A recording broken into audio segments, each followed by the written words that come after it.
మాచెల నియోజకవర్గం వెల్దుర్తి మండలం పట్లవీడు గ్రామంలో రెవెన్యూ సదస్సులో ఎంఆర్ఓ భాష, టీడీపీ నాయకులు బత్తుల అంకమ్మరావు, బీసీ కొండలు, మండల సర్వేయర్ శ్రీనివాసరావు, సచివాలయ సిబ్బంది మరియు పలువురు అధికారులు పాల్గొన్నారు.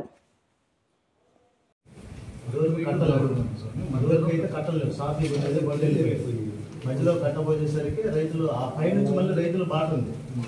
ఈ మధ్యలో ఇక్కడ కట్టబోయేసరికి ఈ ఒక్క సైడ్ కూడా ఇబ్బంది పడుతున్నారు. దాదాపు 100 నుంచి 150 ఎకరాలు రైతులు ఇబ్బంది పడుతుంది.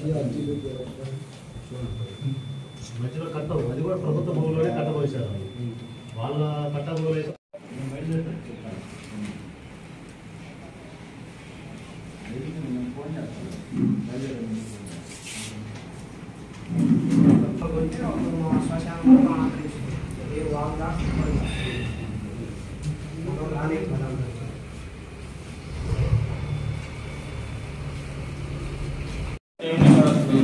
రాష్ట్ర ప్రజలందరికీ నమస్కారం. మీ అందరి ఆశలు ఆకాంక్షల మేరకు ఏర్పాటైన ప్రజాప్రభుత్వం ఇది. మీరు ఏ మంచినైతే కోరుకుని ఆశీర్వదించారో దాన్ని నెరవేర్చేందుకు ఈ ప్రభుత్వం కట్టుబడి ఉంది. అనుక్షణం మీ మంచి కోసం, మీ అభివృద్ధి కోసం, మీ సంక్షేమం కోసం, మీ రక్షణ కోసం శ్రమిస్తోంది. సంక్షేమం, అభివృద్ధి కార్యక్రమాలను చేపట్టడంతో పాటు ప్రజల ఆస్తులకు రక్షణ కల్పించే బాధ్యత చేపట్టింది.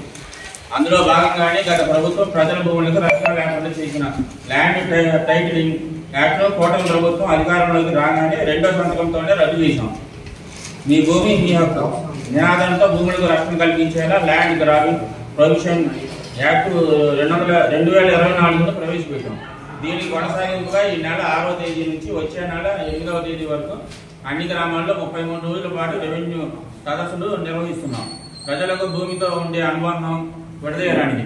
ప్రతి కుటుంబానికి భూమి అనేది ఒక భరోసా, వారి బిడ్డల భవిష్యత్తుకు ప్రధాన ఆసరా. గత ప్రభుత్వం 5 ఏళ్ల కాలంలో భూ కబ్జాలు, రికార్డుల మార్పు, రీసర్వే అంటూ భూమిని కష్టాలు తెచ్చిపెట్టింది. దీంతో ప్రజలు తీవ్ర క్షోభ అనుభవిస్తున్నారు. ఎన్నడూ లేనట్టుగా సృష్టించిన